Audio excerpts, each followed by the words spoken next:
যা হতে সাবধান, যা হলো কাল।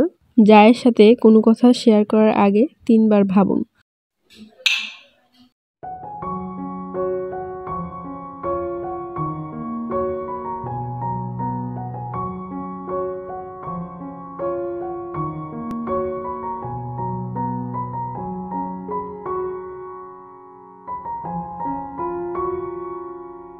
Hello everyone, Assalamu alaikum.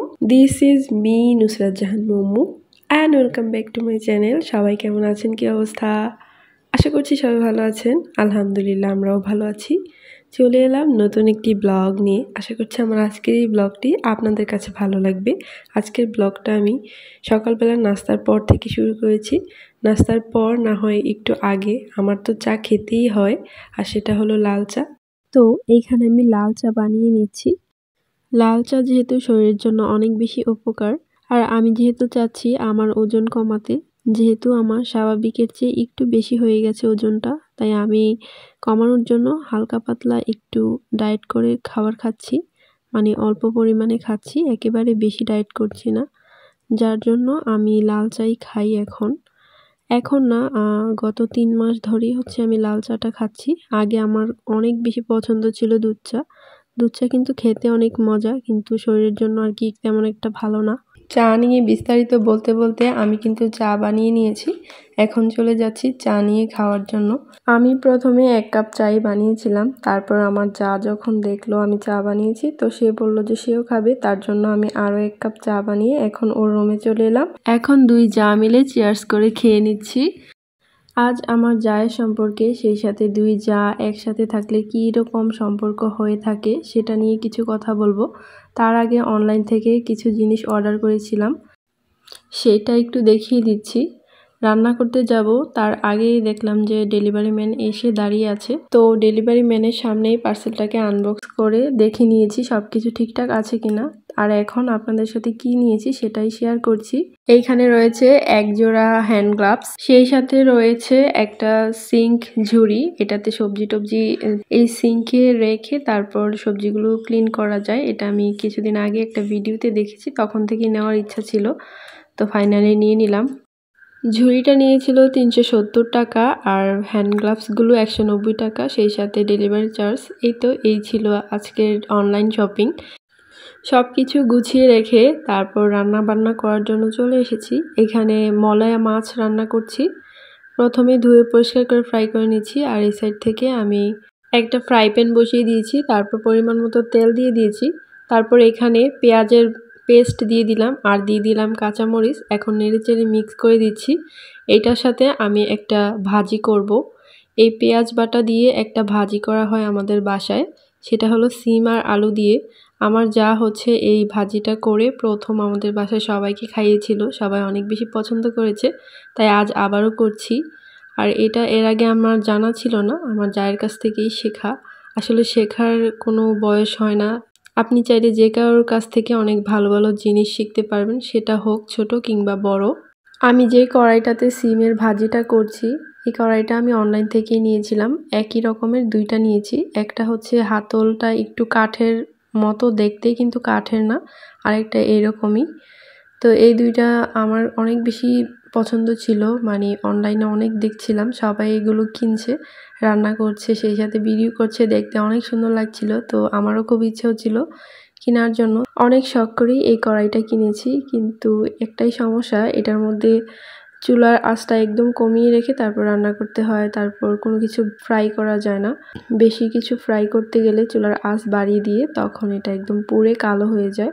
আর এটা সৌন্দর্যটা তো হচ্ছে এই চকচক করার কারণে। এখন যদি পুড়ে কালো হয়ে যায় তখন তো চকচকও করবে না, সুন্দরও লাগবে না, তো আমার অনেক বেশি কষ্টও লাগছে। তো যাই হোক, যেমনই হোক, আমি আসলে এটা আস্তে আস্তে করে জাল দিয়ে এটাতে রান্না করি, যাতে করে এটা সৌন্দর্যটা থাকে।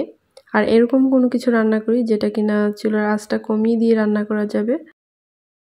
রিসেন্টলি বাংলাদেশি ব্লগার মম হীরা আপুর চ্যানেলে একটা ভিডিওতে দেখলাম হীরা আপু সেম এই কড়াইটাই কিনেছে তার হাজব্যান্ডকে না জানিয়ে, কারণ ভাইয়া নাকি এই কড়াইটা কিনতে মানা করেছিল, কিন্তু আপুরও আমার মতো শখ হয়েছে, যার জন্য কিনে ফেলেছে। কিনে আর কি ঠকে গেল আমার মতো।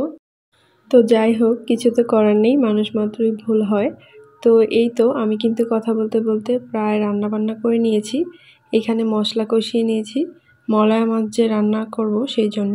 মলায়া মাছগুলো ফ্রাই করে রেখেছি, এখন মশলাটা কষিয়ে তারপরে দিয়ে দিব। আর দেখেন আমি চুলার আঁচটা কতটা কমিয়ে তারপর রান্না করছি। মনে হচ্ছে যেন চুলাটা অফ করা আছে, এতটাই চুলার আঁচটা কমিয়ে তারপর রান্না করছি।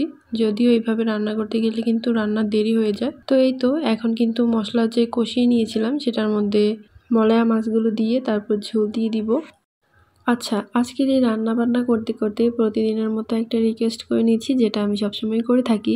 যারা এখনও আমার চ্যানেলটিকে সাবস্ক্রাইব করেননি প্লিজ আশা করছি সাবস্ক্রাইব করে নেবেন। আর যারা এখনও ভিডিওতে একটা লাইক দেননি প্লিজ একটা লাইক দিয়ে দিবেন। আর যারা অলরেডি এই কাজগুলো করে আমার পাশেই আছেন প্রতিনিয়ত তাদেরকে অনেক অনেক ধন্যবাদ। আর হ্যাঁ, আপনি যদি আমার সম্পর্কে কিছু জানতে চান তো কমেন্টে আমাকে প্রশ্ন করতে পারেন। এই যে দেখেন আপনাদের সাথে কথা বলতে বলতে আমার কিন্তু চুলায় রান্না বান্না শেষ। এখন রাইস কুকারে দেখলাম যে ভাতটাও হয়ে গেছে, এখন আমি সুইচটা অফ করে দিব। এই তো এই ছিল আজকে রান্না বান্না, মলায়া মাছ আর সিম ভাজি সেই সাথে ভাত। দুপুরে রান্না বান্নার পর খাওয়া দাওয়া করে তারপর বিকাল থেকে আবারও ব্লগটা শুরু করছি। আমার শ্বশুর হচ্ছে আমাদের গ্রামের যে বাজার ওইখানে একটা দোকান দিয়েছে ইলেকট্রিকের যত কিছু লাগে সেই সব কিছুই থাকছে ওই দোকানটাতে। তো সেটাই দেখতে গিয়েছিলাম। আর আসার সময় দেখলাম যে এই ট্রেনটা, সেটার একটা শ্যুট নিয়ে নিলাম। যাওয়ার সময় আমার ছেলেটাকে সাথে নিয়ে যায়নি, তো এসে দেখলাম যে ও ছাদের উপর খেলছে। এই তো আমার হাতে যে জিনিসটা ওইটা দিয়েই, এটার নামটা আসলে আমি জানি না, এটা দিয়ে আর কি বাবল ক্রিয়েট করা যায়। তো ও এইভাবে বাবল ক্রিয়েট করছিল আর অনেক মজা পাচ্ছিল। ভিডিও শুরুতে বলেছিলাম যে যা সম্পর্কে কিছু কথা বলবো। যা মানে হচ্ছে দেবরের ওয়াইফ, হাজব্যান্ডের ভাইকে তো আমরা দেবরই বলি, আপনারা কি বলেন সেটা তো জানি না। তো তার ওয়াইফকে যা বলা হয়। আর আমাদের আশেপাশে অনেককেই দেখি দুই যা একসাথে কখনোই মিলে থাকতে পারে না, মিলেমিশে দেখা যায় যে ঝগড়াঝাটি হয়ে যায়। এরকমও অনেকের মুখে শুনেছি যে যা নাকি কাল, তার কাছে কোনো কিছু শেয়ার করা যায় না, তার কাছে কোনো কিছু শেয়ার করতে গেলে 3 বার ভাবতে হয়। যা নাকি এমন হয় যে কিনা আপনার মনের ভিতর ঢুকে আপনার মনের সব কথা নিয়ে অন্য জায়গায় গিয়ে পেঁচ তো লাগাবেই, সেই সাথে একটু লবণ মরিচ মাখিয়ে লাগায় যাতে আরও বেশি করে ঝামেলাটা পাকাতে পারে, এরকম শুনেছি। বাট আমাদের ক্ষেত্রে কখনোই এমন হয়নি আলহামদুলিল্লাহ। আমি আর আমার যা অনেক বেশি আন্তরিক, আমরা একদম বান্ধবীর মতোই থাকি, আমাদের বন্ডিংটা অনেক বেশি ভালো। আর আশা করি যেন এরকমই সবসময় আমাদের বন্ডিংটা থাকে। আর আমার হচ্ছে আরও একটা ছোট দেবর আছে, তো ও এখনও বিয়ে করেনি। আর ওর নাম হচ্ছে সাইম। আর ওর কথা কিন্তু আমার ব্লগে আমি বলি। আর ও অনেক বেশি ভালো একটা ছেলে, সেই জন্য আমি ওর জন্য সবসময় দোয়া করি ও যেন অনেক ভালো একটা মেয়ে তার জীবন সঙ্গী হিসেবে পায়, সেই সাথে আমাদের সাথেও যেন অনেক বেশি মিলেমিশে থাকে। আমি আর আমার যা যেভাবে মিলেমিশে থাকছি যেন ওর ওয়াইফটাও এমনই হয়, আমরা যেন রেকর্ড ভাঙতে পারি যে যায়ের সাথে মিলেমিশে থাকা যায় না, কিংবা যা কাল, এই কথাটা যেন আমরা রেকর্ডটা ভেঙে দিতে পারি, সেই দোয়াই আল্লাহর কাছে সবসময় থাকছে।